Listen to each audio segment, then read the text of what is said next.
Hello and welcome everybody to Sound Off with Sinkoff. I am Brian Sinkoff here with you with a very special guest. Really excited to have this gentleman on with me on Sound Off, and that is Gerry McNamara, the new head coach at Siena College. Gerry, how are you today?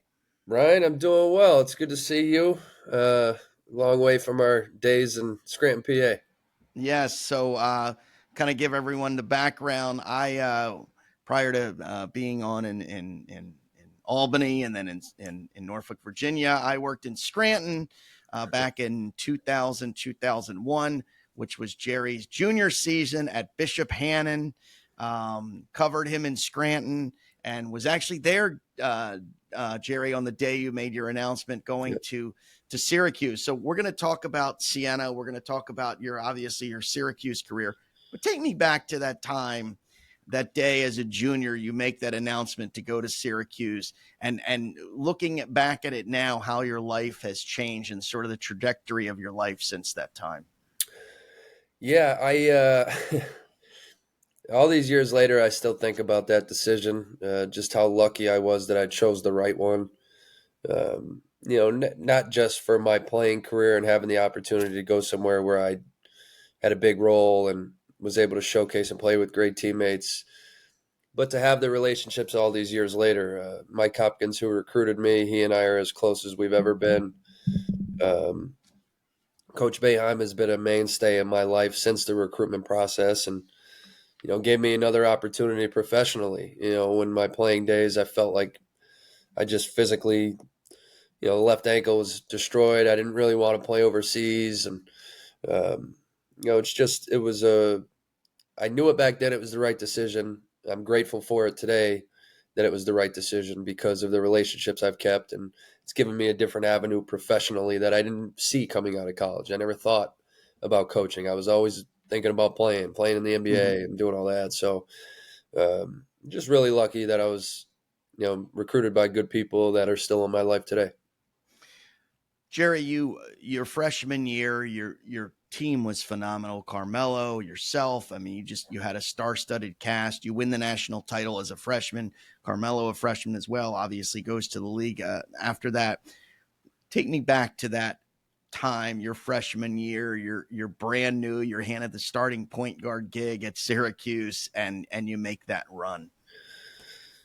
Yeah, special group. It just the evolution of what we became. I knew we were talented, but just that year, what we became. I remember going home for Thanksgiving and hanging with friends, and they were asking me a million questions about us, and I was like, "Yeah, we're pretty good. We're okay." And then by the time I had gone home for Christmas, I was like, "We're really good. I think we're very good."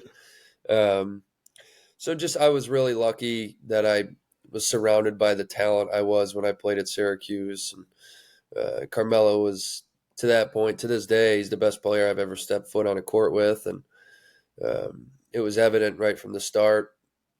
Just terrific. So it was just kind of a fairy tale, really a fairy tale year because we had won a state championship at Bishop Hannon, and I think it was inside of a year. I don't even think it was a full year later that we won a national championship, or might have been right outside a full year. Where back to back championships, um, just like a fairy tale type start to a career.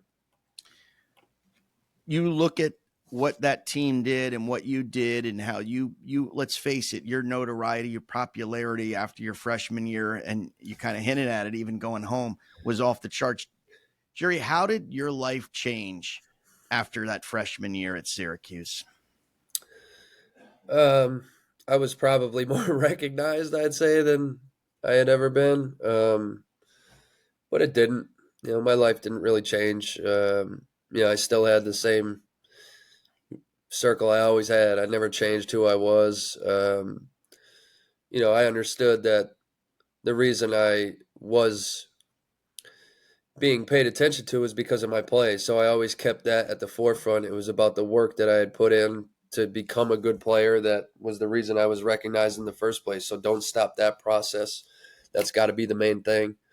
Um, but I'd say probably open some doors professionally because more people know you. There's eyes on your program. You help draw people, hopefully more fans into the Syracuse program, and all these years later, just to still be recognized as a college basketball player and what I was able to do in the 4 years I played.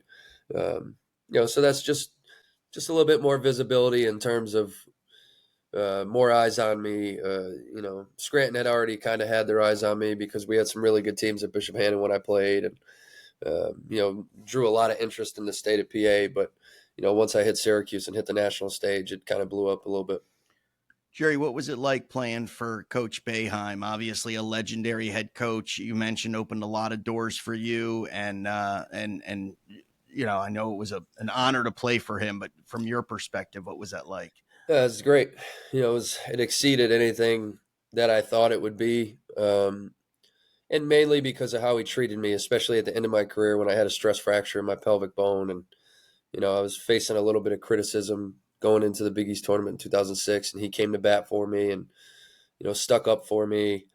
And then again, as I start a professional career, he's the one that same thing sticks up for me and gives me an opportunity because he believed in me as a player, as a professional, as a coach. So he's other than my father, he's been the biggest influence on my life in terms of having an adult man figure in your life of who could help guide you. He opened up doors for me that I started playing basketball because I loved it. It wasn't for anything other than that, and it's taken me to places really that I never envisioned. I just fell in love with the game, and Coach Boeheim's a reason, to be honest, that I'm sitting here today. He's the one that encouraged me to get back to Syracuse and start my coaching career. He thought I'd be good at it. So I just owe so much of my life. I attribute it to him being in it.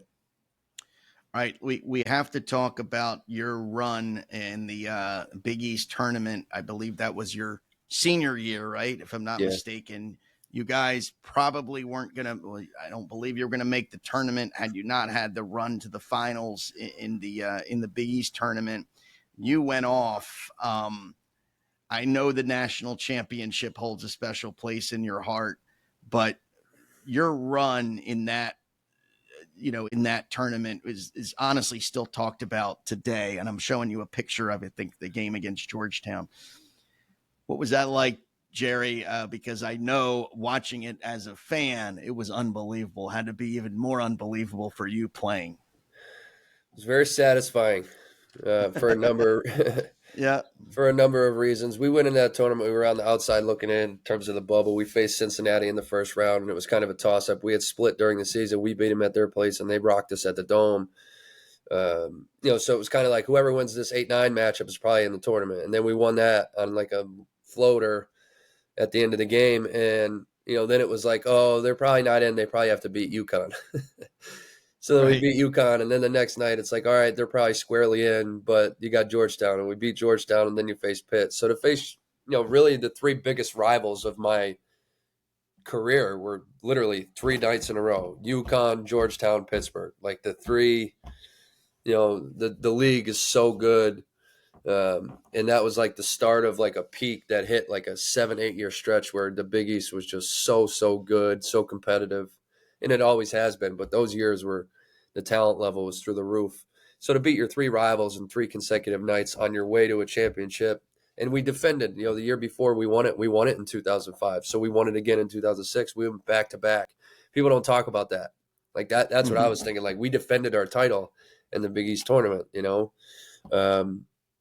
So just a great week in general, but it was satisfying in terms of, I said to my dad right before they called my name up to get the MVP, I said, a lot of people ate their words this week. And he said, you're damn right they did. Yep. So I just always remember that moment with my father. Like, I felt like I had earned at the end of my career. Like people didn't realize I was going through a stress fracture. I was playing for like 20 games.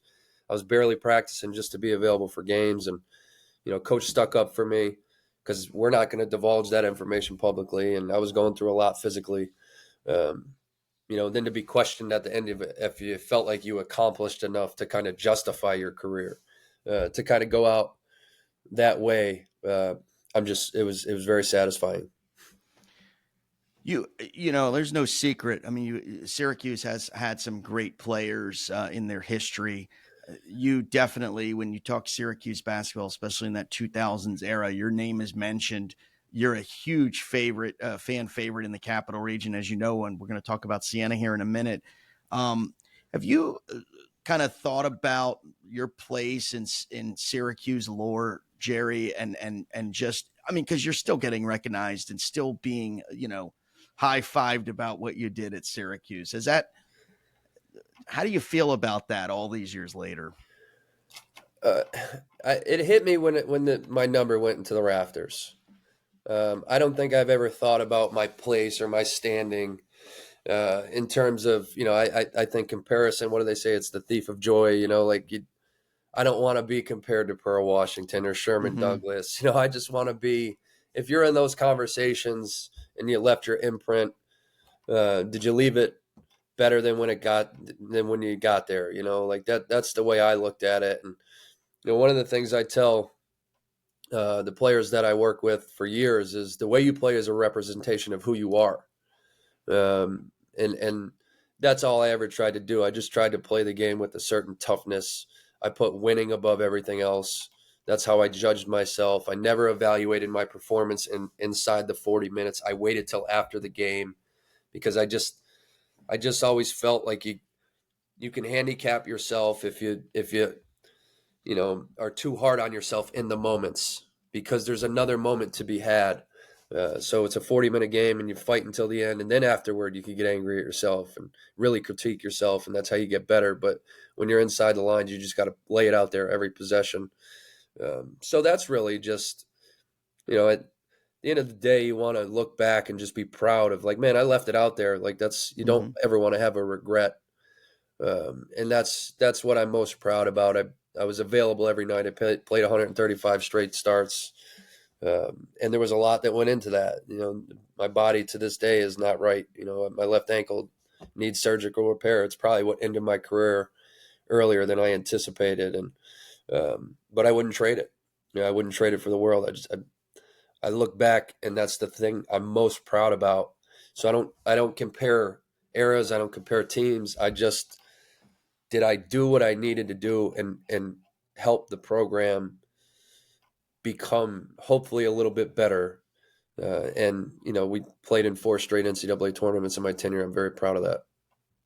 So you leave basketball. Yeah, obviously you talked about your injuries professionally. Just I know you went overseas and things of that nature. But let's talk about sort of your coaching career. July of 2009, you're going to be a graduate assistant underneath Boeheim. You didn't have any visions of coaching. You touched on that earlier. How did that come about, and then how did that evolve to where you are right now? Yeah, I met him. So I was there in 2008 for the 6 overtime game. So we stayed, my wife and I stayed for the next night. They went to overtime again, and I said, we got to stay for the championship. So we stayed again. So then I went over to the pregame meeting at the Eastside Marriott to listen to the pregame meeting with Coach. And I hadn't seen him. My wife had seen him. So I wanted to talk to him, say hi to him.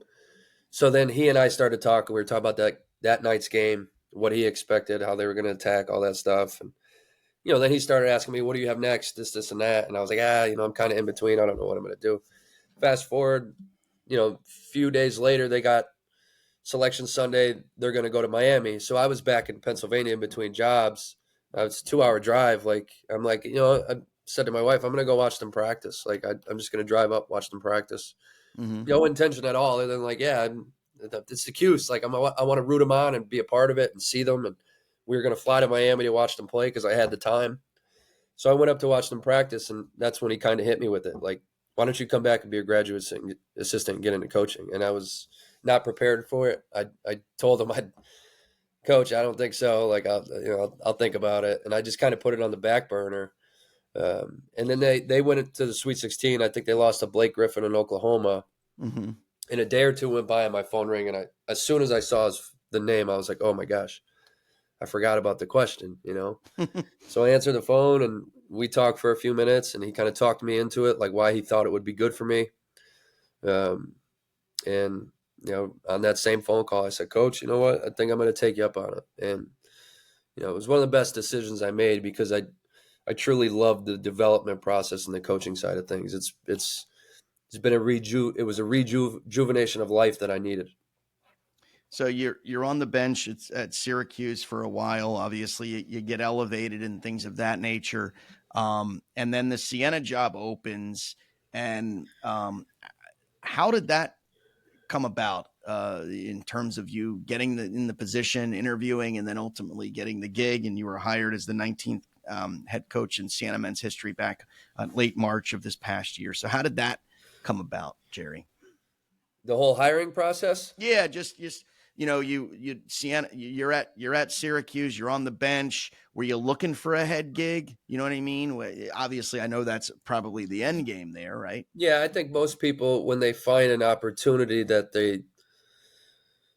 they're excited about, I would never leave Syracuse unless it was something that I thought made sense for myself, for my family. I was in a staff meeting at Syracuse. We were at that point, we were already evaluating transfer portal guys.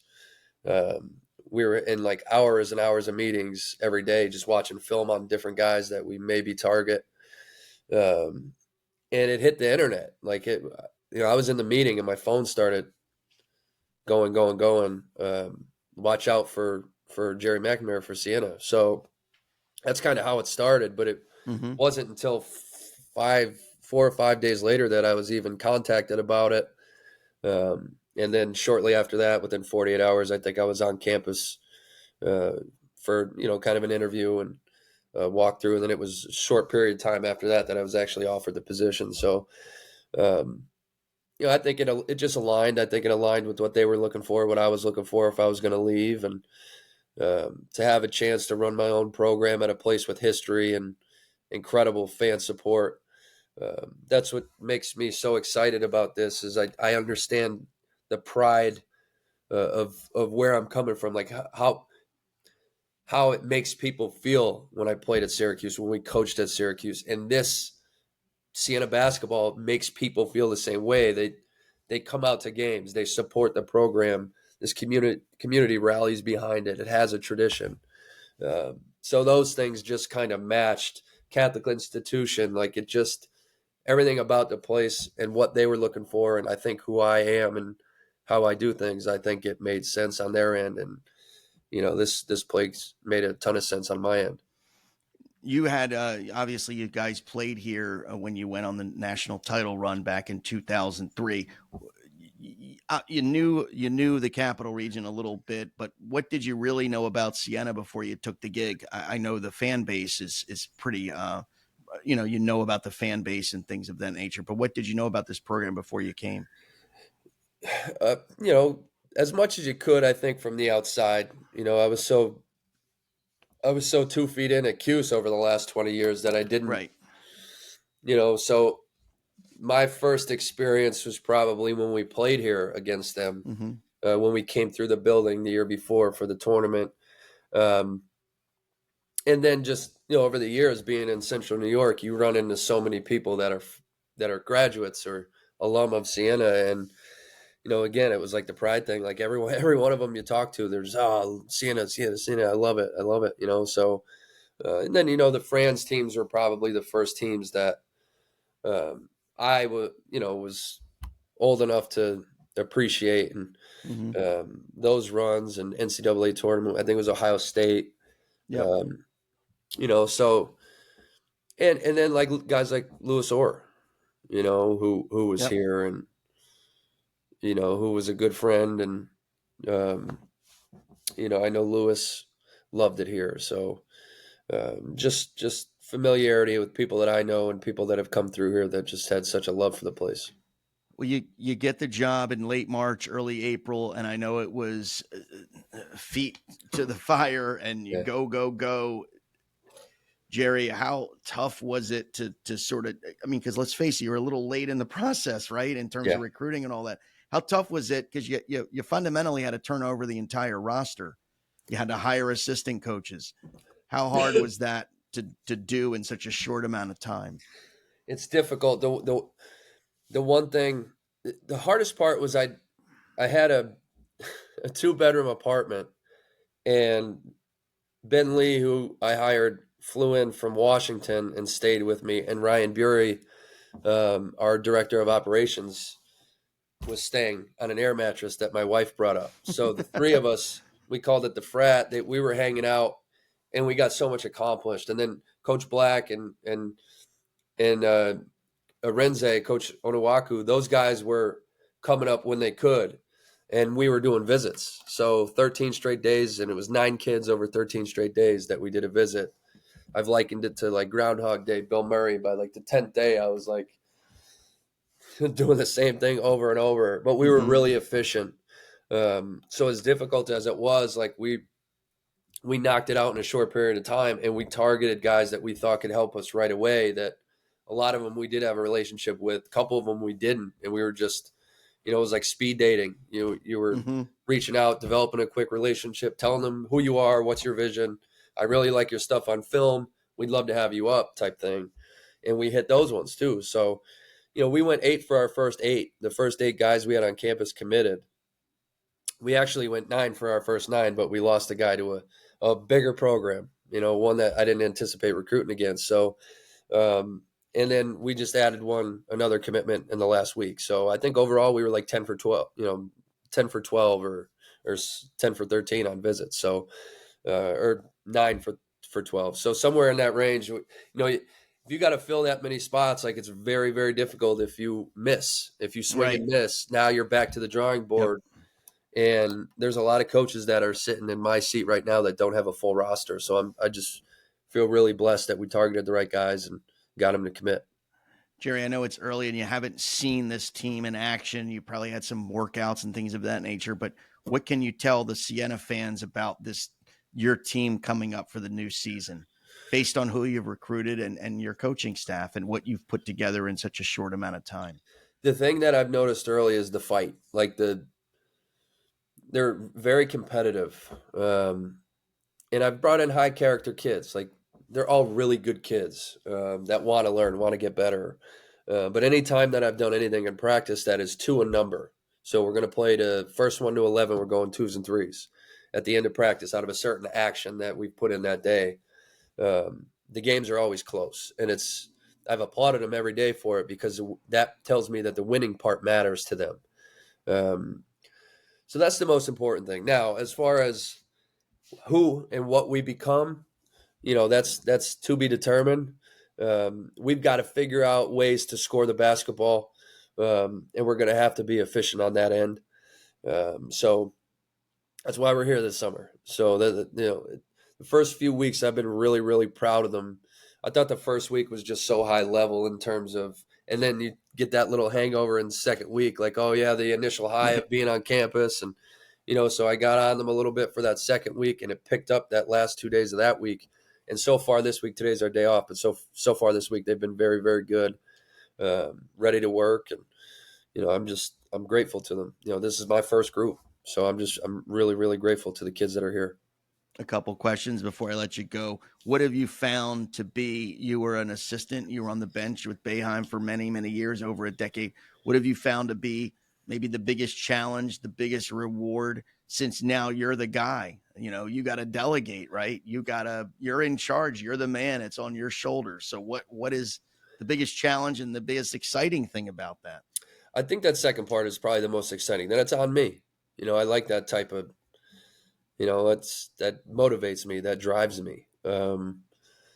So the product that's on the court, the most important thing to me is the pride thing. So the product that's on the court, and I told the players this, you represent the Siena community now.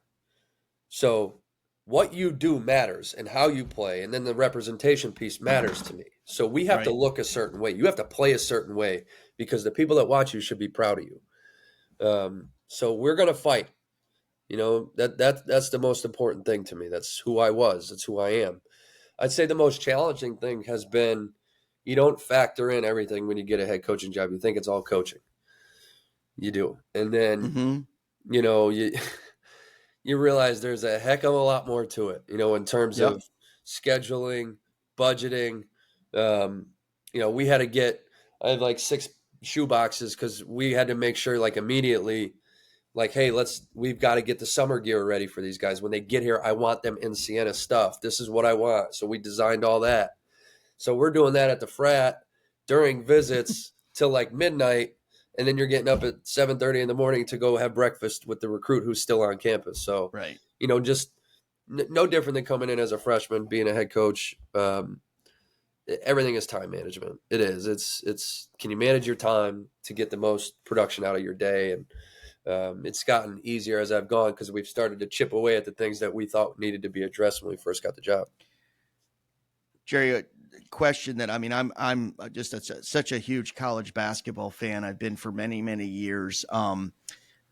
One thing I find, and I know this is challenging, especially in those mid majors, is sort of the NIL, the transfer portal, and recruiting is probably so different for you now than it was even when you were in college. You're right. You're looking at other programs. You're looking at JUCOs. You're looking at transfers. This is very different. So, how are you going to deal, and how have you been dealing with sort of the NIL and transferring and just kind of utter chaos, controlled chaos, I guess, in college basketball? Yeah, the thing that bothers me is a lot of these acquisitions are transactional, and I've said this, when it stops becoming about relationships for me, I need to get out. Like, Mm-hmm. I'm not going to do it anymore. Like, I will step away from coaching at some point if it stops being about the relationships I build with people. Um, Hmm. so that's still going to be at the forefront of how I recruit. Now, retention is more difficult Right. because your best player is just you see the environment. Your best player is just as likely to leave as the kid that's not playing. You don't know. And that's the biggest issue I have with all of this. It's not the transfer rule. It's not the NIL. It's the unlimited transfer rule. Right. That's the biggest issue I have with this, that we've just opened it up completely. So there's no, I mean, we used to have time off. Like April, May, June used to be a decompression phase for coaches. Now it's our most stressful time. They've had to move recruiting weekends because coaches weren't able to go on the road and recruit because they needed to fill a roster. So they were going in the transfer portal. They'd have 2 kids on campus, and now you can't go to the recruiting event on the weekend because the most important thing is having a roster. Uh, Mm. and that's just it's just become very difficult. And I could complain about it, but at least the guy in the next program over is dealing with the same thing. So to me, retention is going to matter. Do I recruit kids? Do I treat them right? Do I develop those real relationships with them? And if I do right by them and treat them like men with respect and maturity, but still coach them, you're probably still going to be in a better situation at the end to retain them Mm-hmm. because you've developed a real relationship. So I'm going to do my best not to make this thing transactional. The good thing about Siena is we do have support. We do have a collective, so we do have help because you need it. I'd be lying to you to say if the conversation, it has to be about the relationship, but at the end of the day, the way I look at it is you still have to do your best to take care of these kids. And every one of them. It's not just one guy, 2 guys. I don't think that's the model. So, I might do it a little bit differently, but I'm still going to keep it about the relationship. That's got to be at the forefront. Obviously, your resources and the community, Syracuse versus Siena, it's a little bit of apples to oranges. Yeah. But I'm sure you relish that challenge, right? I mean, you're not in a Power Five here at Siena, but you do have the arena, the community, the media, as you know. I mean, the media, it's phenomenal here. It's a big Yeah. market, Jerry. I mean, you know this. So I kind of contrast Siena versus Syracuse in that regard. This is different for you. Yeah, it's just different. That's all it is. I just look at it as it's just different. This is, the great thing here is like the facilities are awesome. The playing venue is incredible. The practice facility is great.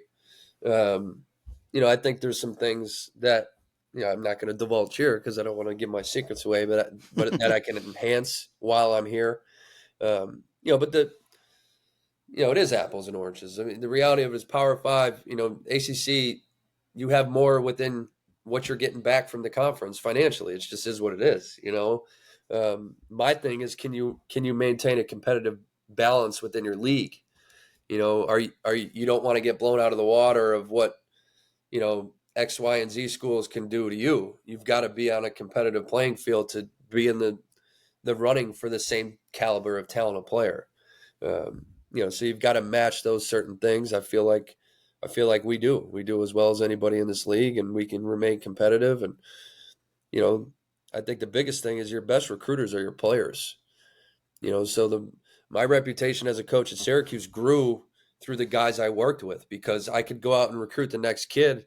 Cole Swider told me the story. He called Joe Girard and was like, "Hey man, tell me the truth. How different is GMAC when I get on campus?" And Joe's like, "Nah, man. Like he's literally the same dude that's recruiting you. Like I'm not lying." Mm-hmm. Like so, if it'll help you in recruiting if you get it rolling, and the guys that play for you, like, yo, I really like playing for this guy. He does right by us. He puts us in the right position. So if I could do those things, everything, it's the most important thing. Everything starts to elevate.